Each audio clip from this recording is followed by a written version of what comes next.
नमस्कार। नमस्कार। पुनः क्राइम फ्री भारत में शर्मा जी आपका स्वागत है। मैंने अभी आपको क्राइम फ्री भारत और आज की वर्तमान स्थितियों के बारे में बहुत सी चर्चा की। जी। आप इतनी दूर से जो है ग्वालियर से यहाँ हमसे मिलने आए हैं। जी। तो आप किस उम्मीद से आए हैं, क्या सोच से आए हैं? आपको क्राइम फ्री भारत के बारे में क्या पता पड़ा? अल्टीमेटली आप अपने समय, एनर्जी और उसको व्यतीत करते हुए और खर्च करते हुए यहाँ तक पहुंचे हैं। तो आप क्या जानते हैं, क्या आपकी अपेक्षाएं हैं, क्या समझना चाहते हैं? मैं इन सब चीजों को चाहूंगा कि आप पूछे, जिससे आपके माध्यम से जो हम एक्सप्लेनेशन देंगे वो लार्जर क्राउड तक पहुंच पाए। सर ऐसा है कि जैसे कि क्राइम फ्री भारत के बारे में मेरी रिश्तेदारों में चर्चा हुई थी मेरी शिवपुरी में, तो उससे थोड़ा प्रेरित हुआ मैं और ऐसा लगा कि हाँ कुछ अच्छा होने वाला है अपने देश में, मध्य प्रदेश में, क्योंकि आपका नाम आया तो क्योंकि आपके शॉप से आप सिग्नेचर से मैं पहले से परिचित था, वेदांत सभी के व्यक्ति है। इस वजह से मैंने आपसे डायरेक्ट फोन पर कहा था मैं आपसे डायरेक्ट मिलना चाहता हूँ सर, वो अंदर की बात है, कुछ बताना चाहता हूँ, आपसे कुछ ज्ञान लेना चाहता हूँ। तो पहला ऐसा करते हैं कि चूंकि आप अंदर की कुछ बातें कहना चाहते हैं, तो मुझे लगता है कि पहले मैं आपकी बात सुनना चाहता हूँ। तो आप किस क्षेत्र की बात कहना चाहते हैं? इसको अपन छोटे-छोटे हिस्सों में बांट के। ऐसा कि मैं भी अपने टाइम में अच्छा कॉन्ट्रैक्टर था, आज भी हूँ। 4-5 साल से ले रखा है, कौन ले रखा है इस टाइम का आना जी, भ्रष्ट मंत्रालय, भ्रष्ट ऑफिसर, भ्रष्ट इंजीनियर, इतनी बुरी स्थिति है साहब के ठेकेदार की स्थिति ये बन जाती है कि वो मर गया, हमको हमारा कमीशन मिल जाए। अच्छा, तो ये बताइए कि ये कमीशन कैसे वसूल करते हैं, कि मैकेनिज्म क्या है? मैकेनिज्म ये कि जैसे मतलब उसको ढंग से बताइए कि जैसे मान लो पहले कोई वर्क जो है ना प्रसारित होता है, उसका टेंडर निकलता है, फिर टेंडर आप लेते हैं, फिर जो है ना उसके जो है ना टेंडर एक्सेप्ट होता है, फिर आप उस पर काम करते हैं, तो आपको उसका भुगतान होता है। तो मैं ये समझना चाहता हूँ कि इस प्रक्रिया में कहाँ-कहाँ पर जो है ना लीकेज है, कहाँ-कहाँ पे बदमाशी है, और वो बदमाशी को जो है ना ये लोग कैसे कर रहे हैं, जिससे कि क्राइम फ्री भारत वो मैकेनिज्म डेवलप कर सके कि इनको जो है ना इन्हीं के काम में पकड़ेगा, राइट?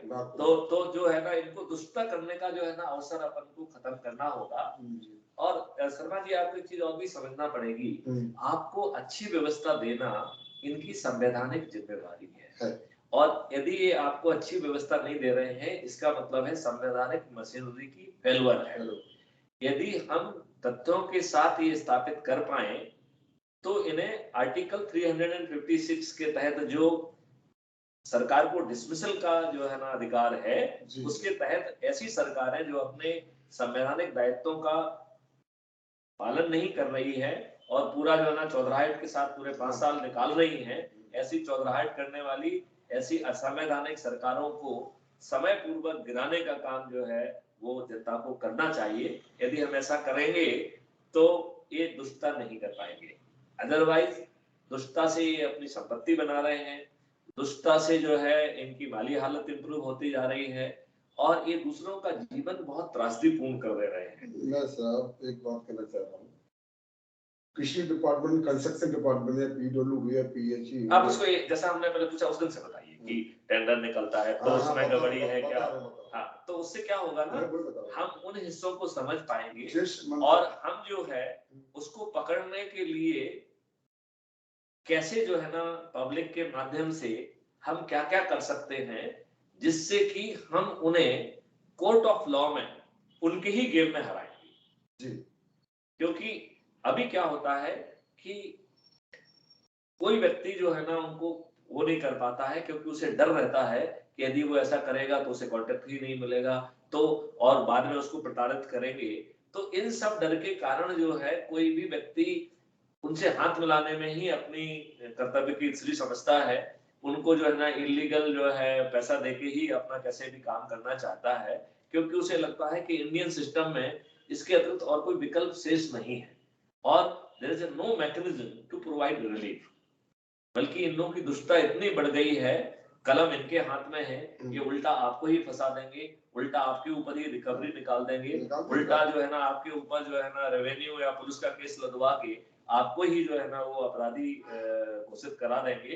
तो इनके हाथ बड़े लंबे हो गए हैं। कहते हैं कि कानून के हाथ लंबे होते हैं, लेकिन शर्मा जी आप ये मानेंगे कि कानून के हाथ छोटे हो गए हैं, इन दुष्टों के हाथ बड़े हो गए। बड़े बात सही कह रहे हैं आप। वास्तव में कानून हाथ छोटे हो गए, हम दुष्टों के हाथ में बड़े हुए तो बहुत लंबी तक ऊंचाई है। अब रही भ्रष्टाचार वाली बात, कैसे चालू होता है? नहीं, अब भ्रष्टाचार नहीं, आप भ्रष्टाचार की प्रोसेस को समझाइए। बता रहा हूँ ना कहाँ से स्टार्ट होती है इसकी जन्म, कहाँ से होता है, करेक्ट। इसके बाद कहाँ से होता है बता रहा हूँ। जैसे कि कृषि विधानसभा या लोकसभा या कोई ग्रामीण क्षेत्र सरपंच की पद ले लो, वहां से निकला फंड निकाला, उन्हें पीडब्ल्यू पीआई किसको दिया, जो शमीनियर जो आते हैं उनसे बनवाया, एस्टीमेट बनवाया, जी शेड्यूल कहते हैं इसको। उसमें उनको मालूम चल गया कि इसमें इतना मिट्टी क्वांटिटी या कंक्रीट क्वांटिटी इतने इतने जो होता है वो बना के, और जो दमंग लोग वहाँ के क्षेत्र के रहते हैं उनको मालूम है कि ये टेंडर कैसे जाना चाहिए, कैसे आना चाहिए। नहीं, पहले देखिए मैं आपको और पिन पॉइंटेड क्वेश्चन पूछता हूँ कि इन्होंने CSR ये बनाया हुआ है, तो इन्होंने बहुत सारे घपले का स्कोप वो CSR में ही डाल दिया। मतलब जो CSR की जो कैलकुलेशन है वो अपने आप में गलत है, और उसके कारण भ्रष्टाचार एक जो है ना उस CSR को अपना के और उस CSR से कैलकुलेशन करके, एक तो जो है ना उन्होंने भ्रष्टाचार CSR के माध्यम से डाला जिसको कहते हैं सिस्टमिक भ्रष्टाचार, राइट। फिर तो that is one thing. Second ये हुआ कि जो है वो अलोकेशन से कि किसको मिलेगा, तो वो कैसे करते हैं, मतलब बेसिकली हमारे हिसाब से तो जो है ना इसका टेंडर निकलता है, तो टेंडर तो हर कोई भर सकता है, तो वो कैसे अपने भाई भतीजावाद करते हैं, वो कैसे फेवर करते हैं? वो क्या करते हैं, एजेंसी सेट कर रखती है, मालूम होता है स्टार्टिंग शेयर से बनाते हैं। उन्होंने कहा ठीक है इस रेट में डाल देना, इसमें इतने परसेंट एबव कर दिया, इतने बिलो कर दिया ना, तो जो जो एबव होता है ना उसमें इंजीनियर का और कॉन्ट्रैक्टर का 50-50% 60-40 का मार्जिन रहता है।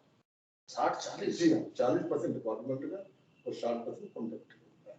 अच्छा, तो जो 40% तो वैसे ही चला गया, तो अब बचे हुए 60% तो एक्स्ट्रा क्वांटिटी बढ़ाते हैं ना, जैसे ऊपर एक डेप्थ हमने 1 मीटर की ली, एक लेवल लिया कर दिया, लेकिन जब बढ़ाया लेवल, अब हमको मालूम है सिर्फ 1 मीटर नहीं, आधा मीटर खुदाई जाती है, और उस खुदाई को डेप्थ में 1.5 मीटर, तो 1.5 मीटर अपना 1 मीटर काम किए नहीं, अब उन्हें आपने 1 मीटर काम किए नहीं, इसके क्या करें, ये 60-40 फैसला करो, हो जाता है, 60% कॉन्ट्रैक्टर हो जाता है। आपका कहना है कि मेजरमेंट ढंग से होते हैं, जी हाँ, पहले जो है वो अपनी एजेंसी को देते हैं और फिर मेजरमेंट और एक जो प्रक्रिया के माध्यम से जो है वो आपको बेनिफिट देते हैं जो कि 60% है, और 40% बेनिफिट खुद ले लेते हैं, राइट।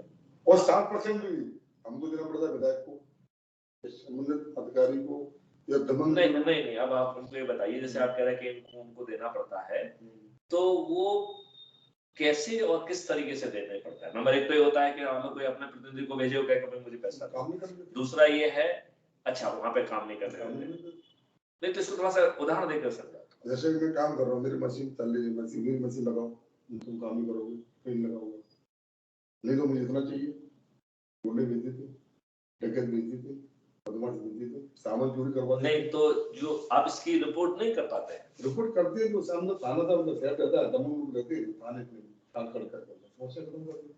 आप नहीं, लेकिन आपकी FIR थाने में लिख ली जाती है? नहीं, शिकायत आपने लिखते हैं, अभी करते नहीं करते, मतलब FIR काटते नहीं है, नहीं काटते, आपका आवेदन ले लेते हैं, जिसे जो तो कानून में तो आवेदन लेने का कोई अधिकार ही नहीं है। पता नहीं सर कैसे कानून है, सरकार के मंत्री जी नहीं, देखिए कानून में ये है कि 2 तरीके की रिपोर्ट होती है, एक कहते हैं कॉग्निजेबल जिसमें FIR करना होती है, जिसको धारा 154 CRPC के तहत रजिस्टर किया जाता है, और दूसरा होता है नॉन कॉग्निजेबल जिसको असंज्ञेय कहते हैं हिंदी में, मतलब जो नॉन कॉग्निजेबल है उसमें भी उनको रिपोर्ट लिखना पड़ेगी, नहीं उसमें भी उनको रिपोर्ट लिखना पड़ेगी, लेकिन उसके लास्ट में वो लिख देते हैं कि चूंकि ये असंज्ञेय अपराध है, नॉन कॉग्निजेबल ऑफेंस है, लिहाजा आप कोर्ट में जाइए, लेकिन दोनों केस में रिपोर्ट लिखना है।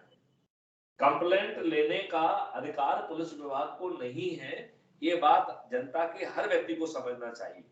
तो जनता को ये कहना चाहिए कि साहब आप हमें चाहे 154 की रिपोर्ट लिख के दो, चाहे 155 की रिपोर्ट लिख के दो, लेकिन मुझे रिपोर्ट लिखो मेरी, क्योंकि आपको कंप्लेंट लेने का अधिकार नहीं है। तो सब कंप्लेंट लेके आते थे। अब आप ये कहते हैं जैसे मान लो आपको भगा देते हैं, आपसे लीगल से पेश में नहीं आते, तो आजकल तो सब जगह इतने सारे कैमरे हैं, तो अपन एक आदमी कैमरे वाले को साथ में लेके जाए तो क्या दिक्कत है? अब चल गया, जब काम करते हैं तो फिर तो जब अपन किसी कैमरे वाले को लेके जाएंगे तो आप क्या कह रहे हैं, वो भी रिकॉर्ड कर रहे हैं, वो कह रहे हैं, वो क्या रिकॉर्ड कर रहे हैं, तो फिर थानेदार आपको जो है ना गलत नहीं कर पाएगा ना, कि करेगा गलत करेगा, थानेदार को नहीं करेगा, उसका व्यापार खत्म हो जाएगा। नहीं व्यापार उसको भारत तेल लेने जाती है, आपको उसके व्यापार से क्या लेना देना? कल वो गुंडे विश्वास करवा देंगे, मरवा देंगे, क्या करोगे? अच्छा, तो यू मीन कि जो है ना वो कानून का रखवाला नहीं है, वो गुंडों का रखवाला है और उसमें गुंडे पाल के रखे हैं। मैं ये नहीं कहता था गुंडे रखवाले, गुंडे सपोर्ट करते हैं, गुंडे उनका मतलब जो है पुलिस की पार्टनरशिप में है गुंडे। ये अच्छा, ओके। तो फिर ये तो जो है ना उनकी वो थाने को विजिट करते होंगे या फोन पे बात करते होंगे? वो फोन आया था घर मेरा, वो आदमी इसको थोड़ा कपड़े कम करना, बाकी सब ठीक है, आ रहा हूं भैया, ठीक है, उनको समझा तो देना। ये कौन करता है? क्षेत्र प्रतिनिधि होते हैं, उनके चमचे होते हैं, वो करते हैं, वो काम करते हैं। मतलब वो विधायक नहीं, विधायक के प्रतिनिधि से काम चल जाता है। डायरेक्ट उनसे प्रतिनिधि काम चल जाता है, लेकिन सिर्फ डील करती है। अच्छा, तो उन्होंने भी अपने प्रतिनिधियों का एक ऑर्गेनाइजेशन बना लिया है बहुत बड़ा। तो वो जनरली उसमें भी गुंडे वुंडे होते हैं क्या? 100% गुंडे होते हैं, वो सब सरिक कम होता है। अच्छा, तो वो जो पैसा कलेक्ट करते हैं वो कैसे ऊपर तक पहुंचता है? अब वो सब सिस्टम अलग होगा, वो बताया नहीं उन्होंने। पहले के लिए पैसे लेते हैं, अपने खुद की खर्च से लाते हैं, उनकी खेती है ही उनके पास, जमीन है नहीं, उनका यही प्रॉपर्टी बिजनेस है, ये अपना प्लॉट ले लिया, ये मकान जगह ले ली शरीफ व्यक्ति की किसी की, और दम्मू पहुंच गए, इसको हम रेट दे देने तो दरपाने नहीं पाएगा। इस तरह कई अवैध कब्जे करके और शरीफ लोग सामान्य वर्ग के लोग उनको ऐसे कैप्चर करते हैं लोग, तो बेचारा नहीं, लेकिन यदि इसके पीछे पड़ा जाए तो इनकी ये जितने भी धंधे हैं वो तो कैप्चर करने में ज्यादा समय नहीं लगेगा। नहीं लगेगा, लेकिन स्ट्रिक्ट ऑफिसर को हो नहीं, ऑफिसर को भूल जाइए, देखिए ऑफिसर को तो भूल जाइए। देखिए सवाल ये है कि ऑफिसर स्ट्रिक्ट है, अच्छा है, ये भगवान के कारण आपको मिल जाए तो मिल जाए, ये दुष्ट नेता तो अच्छे ऑफिसर को पोस्ट नहीं करेंगे, ठीक है ना? तो अब आप वो तो भगवान के ऊपर छोड़ दीजिए, आपकी यदि किस्मत अच्छी है तो भाई यदि मान लो 10% अच्छे हैं तो कहीं ना कहीं तो 10% पोस्ट होंगे, तो वो 10% में यदि आपके खाते में आ गए तो आप भगवान की धन्यवाद दीजिए। तो मेरा सोचना है कि अच्छे बुरे को अपन भूल जाए, भाई अच्छा जो काम कर रहा है या जो इवन बुरा कर रहा है उसके ड्यूटीज और अधिकार सभी स्थापित हैं। अपने यदि वो कर्तव्य का निर्वहन नहीं कर रहा है तो वो सस्पेंशन का अधिकारी है, वो जो है ना उसके विरुद्ध अपराध भी पंजीयन हो सकता है। हम एक यदि मैकेनिज्म पैदा करें कि वो इस चीज के यदि एविडेंस क्रिएट करेगा तो ये मोटी खाल के लोग चाहे नेता हो चाहे अधिकारी हो वो बहुत समय तक नहीं चल पाएंगे। हमें आवश्यकता है कि एक मैकेनिज्म तैयार करें और वो मैकेनिज्म नॉन गवर्नमेंटल होना चाहिए, क्योंकि गवर्नमेंटल मैकेनिज्म तो जो है ना उन्हीं के हिसाब से चलेगी। नॉन गवर्नमेंट मैकेनिज्म सही हो जाएगा तो उसमें क्या कुछ लोकल की जनता भी और जो डरते हैं उन लोगों से, दमन से डरते हैं, थोड़ा हिम्मत आएगी तो ऑटोमेटिकली अपना डाउन हो जाएगा। तो समझिए अभी आपने बताया कि जैसे कि वो अपने आदमियों को जो उन्होंने बांध के रखे हैं तो उनको भेजते हैं और उनसे वसूलते हैं। अभी आपने मुझे कॉन्ट्रैक्टर वो नहीं बताया कि टेंडर में कैसे फेवर करते हैं। टेंडर में सब ऐसे के जैसे मान लो आप हैं और आप अच्छी ईमानदारी से करने वाले हैं और आपने टेंडर डाला और आपका टेंडर कम रेट का है तो टेंडर तो आपको ही मिलेगा। तो फिर वो अपने अपने अपने चहेतों को कैसे देते हैं? इसलिए जो इसको सेकंड लिस्ट आया, हमसे हमने टेंडर डाला, ब्लैक बोर्ड करके हमने टेंडर डाला और जो उन्होंने 6 दिन डाला था तो हमने रेट कम लगी, उनकी हमने उनसे कम कर दी, थोड़ी सी ज्यादा, तो वो कोशिश करते हैं हमको ब्लैक लिस्ट करके उसको सेकंड एक नियम होता है इसके अंदर तो फर्स्ट है जो। अच्छा, तो इसका आपका कहने का मतलब है कि उनका फेवर करने का तरीका ये होता है कि एनकेन प्रकरण आपको ब्लैकलिस्ट किया जाए और फिर वो टेंडर उनको ट्रांसफर दिया जाए। तो यदि यदि हम इसके फैक्ट को यदि हम तलाशने की कोशिश करेंगे तो कितने परसेंट केसेस में ब्लैकलिस्ट होते हैं? तो 60%। अच्छा, तो 60% तो बड़ा नंबर है। इसका मतलब ये है कि अपने चहेतों को देने का एक तरीका हो गया बहुत कर रहा कि नीचे वाला जो लोएस्ट वाला है उसको किसी भी तरीके से पहले काम ना करने दिया जाए, फिर उसे ब्लैकलिस्ट कर दिया जाए, तो आगे जो है ना वो टेंडर भी नहीं डाल पाएगा। आजकल सरकार ने पॉलिसी निकाली है कि बड़े-बड़े ग्रुप निकाले 6000 7,000 स्टेट की, उनको बड़ी कंपनी दे दी है और बड़ी कंपनी देगी, अब छोटे-छोटे बेचारे कॉन्ट्रैक्टर हैं उनको अपनी रेट बना के कंपनी अपनी रेट बना के दे रही है, जो कि हम दैट इज कॉल्ड सब कॉन्ट्रैक्टिंग। मतलब एक बड़ी कंपनी ने कॉन्ट्रैक्ट ले लिया और बड़ी कंपनियां भी उन्हीं की हैं, नेताओं की, टोटल राइट, और उन्होंने जो है ना उनको बड़ा इसलिए बना दिया जिससे छोटे उसमें पार्टिसिपेट ही ना कर पाए और फिर जो है वो एक जमींदार जैसी प्रथा हो गई। जमींदारी प्रथा हो गई है वहाँ की। जैसे पहले जमींदार जो है ना छोटे वालों को करते थे, वो कर वसूल करते थे। वो तो उनको ठेकेदारों को, जो छोटे छोटे ठेकेदार थे उनको मजदूर बना दिए, खेत के किसान को ही खेतियार कहते हैं इसको, मतलब जागीरदारों को खेतियार, कि फसल वो हमको लगान दो, ये करो। 100 रुपए का आइटम। तो इसका मतलब ये है कि एक पहली आपने एक मैकेनिज्म मुझे बताई जी कि साहब वो जो है ब्लैक लिस्ट करते हैं। ब्लैक लिस्ट कर देते हैं। अच्छा, इसका एक दूसरा तरीका पहले उन्होंने बताया कि साहब पहले तो आपको हिस्सा लेने से ही वंचित कर दिया, क्योंकि उन्होंने एक बड़े ठेकेदार का कॉन्सेप्ट लाया कि इतने 1000 करोड़ का काम करने की ताकत आपको होना चाहिए। अच्छा, यदि उसकी इतने 1000 करोड़ों की यदि काम करने की ताकत है तो उस पर प्रतिबंध होना चाहिए कि आप सब कॉन्ट्रैक्टिंग नहीं करोगे। नहीं, जस्ट अ मिनट, आपने कंपनी को क्यों दिया? क्योंकि उसकी बड़ा काम करने की ताकत है। सब कॉन्ट्रैक्टिंग की ताकत पे तो दिया नहीं है। तो इसका मतलब है कि उसे सब कॉन्ट्रैक्टिंग पे प्रतिबंध होना चाहिए। होना चाहिए कि नहीं होना चाहिए? बराबर होना चाहिए। मतलब जो ठेकेदार हैं वो कंपनी काम करती क्या? कंपनी का काम तो गवर्नमेंट ने दिया, रेट उनकी बनी हुई है, और कंपनी ने गवर्नमेंट को अपना पैकेज दे दिया, अब काम करना उनको। नहीं, वो तो उन्होंने इलीगल पैकेज दिया, उसकी भूल जाइए। हाँ। अभी तो अपन लीगली बात कर रहे हैं कि हमने कहा कि इतने 1000 करोड़ का जो है ठेकेदार होगा तभी इसको मिलेगा, राइट? अब इतने 1000 का ठेकेदार है तो उसे उतने 1000 का काम करना चाहिए ना, 1000 करोड़ का करना चाहिए इसको। तो फिर वो सब कॉन्ट्रैक्टिंग का तो उसमें पावर नहीं होना चाहिए। तो इसका मतलब है यदि छोटे ठेकेदार को ही ग्राउंड पे काम करना है तो ये बड़े कॉन्ट्रैक्टर का जो है ना फंडा खत्म कर देना चाहिए, नंबर 1। और यदि जो है ना बड़ा कॉन्ट्रैक्टर करता है तो हमें जो है ये प्रतिबंध लगाना चाहिए कि वो सब कॉन्ट्रैक्टिंग नहीं करेगा, डायरेक्ट काम करेगा, राइट?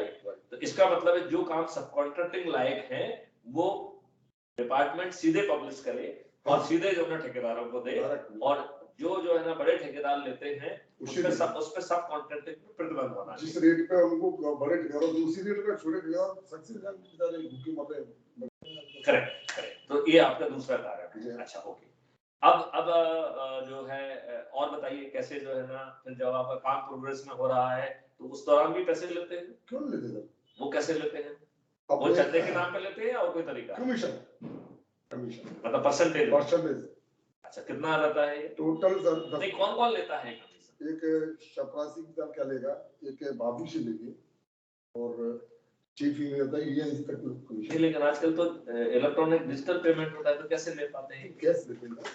मतलब इसका मतलब है कि आपकी चेक तब पास होगी जब आप उनको पैसा देते हैं। जब आप, अब तो चेक पास में होता है, अब तो ट्रेजरी से अकाउंट में जाता है, हमारे अकाउंट में सीधे अकाउंट में चला जाता है। हाँ, उससे पहले ऐसा हो जाता है कि संबंधित, मतलब इसका मतलब है कि ट्रेजरी को इंस्ट्रक्शंस आपके अकाउंट में डालने के तभी जारी किए जाएंगे। भाई ट्रेजरी अपने आप तो डाल नहीं सकती है, उसको जो है डिस्ट्रीब्यूशन का एक स्टेटमेंट तो बैंक को देना पड़ेगा पूरा, ठीक है ना, कि साहब ये इतना पैसा इनके खाते में डाल दीजिए।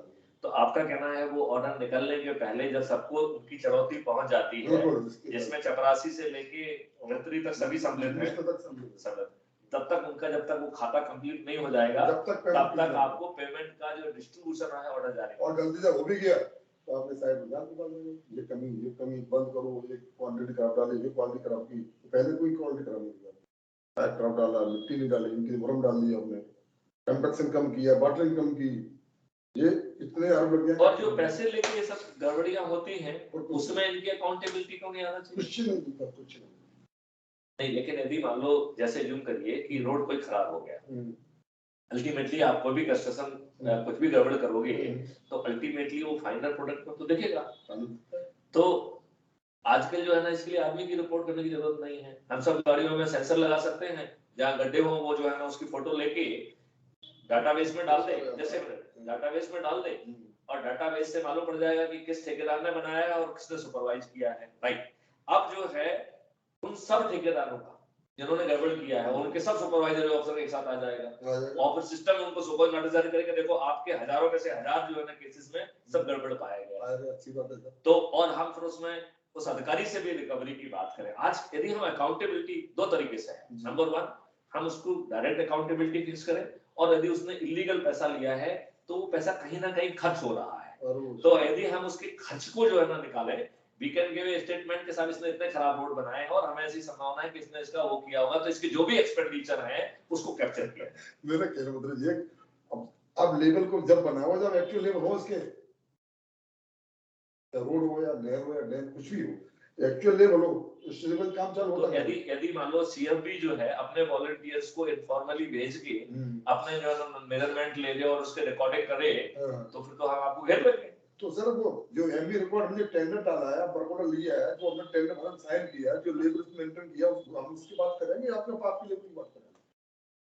नहीं, लेकिन आपने जो है वो जो पब्लिश किया वो गलत पब्लिश किया है, ये तो हम सिद्ध कर सकते हैं ना। हम फिर कोर्ट पे जाएंगे ना कि साहब ये गलत बनाया। आप कर सकते हो, पीछे पड़ जाओ, हो जाएगा, सारे काम कैसे हो जाएंगे, और कॉन्ट्रैक्टर से लेके मंत्री तक रिपोर्ट। तो क्राइम फ्री भारत एक घोषणा करता है कि हम एक ऐसे सिस्टम को बनाएंगे कि इनको जो है ना, इनके गलत एमपी के लेवल पे इनके इंजीनियर्स के विरुद्ध हम अपराध की कार्रवाई करेंगे। मैं जनता से आग्रह करता हूं कि कृपया जुड़ें और हम एक ऐसी व्यवस्था स्थापित करें कि दुष्ट नेता, दुष्ट अधिकारी, दुष्ट व्यवस्था को जो है ना, हम उनके जो जहां जहां पे वो गड़बड़ी कर रहे हैं उस सब गड़बड़ी को हम डिजिटली कैप्चर करें, और वो हम कैप्चर करें थ्रू पब्लिक, और पब्लिक को उस काम करने के लिए इंसेंटिव दिलाएं, और हम कोर्ट में अपील करें कि साहब हमने जो है इन पब्लिक से जो है वो कंपनसेशन दे, जिन्होंने वो एविडेंस कैप्चर किए हैं, उन एविडेंस कैप्चर करने वालों को जो है फाइनेंशियल कंपनसेशन का एक व्यवस्था की जाए।